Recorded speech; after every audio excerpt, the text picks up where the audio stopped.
కేంద్రంలో బీజేపీ 400 సీట్లు 370 సీట్లు గోవిందా ఏం వస్తలేవు 200 కూడా దాటే పరిస్థితి లేదనేది మొత్తం యావత్ ప్రపంచం కోడై కూస్తా ఉన్నది. నేను మీకు ఒక మంచి మాట చెప్తా ఉన్నా. ఈసారి రాష్ట్రంలో ఇప్పుడు నేను ఎక్కడికి పోయినా ఇవాళ 6వ రోజు ఎక్కడికి పోయినా ఇదే పద్ధతిలో ప్రజలు బ్రహ్మరథం పడతా ఉన్నారు. దాదాపు 12 పార్లమెంట్ సీట్లు మనం గెలవబోతా ఉన్నాం.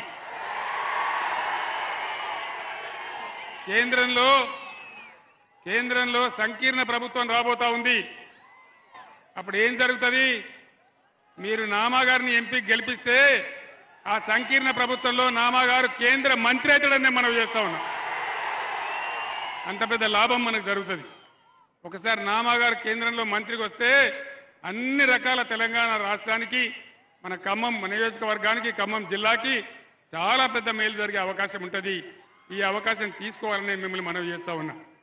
ఈ నరేంద్ర మోడీ దాడి నుంచి, ఈ చేతగాని చేవలేని కాంగ్రెస్ ప్రభుత్వం నుంచి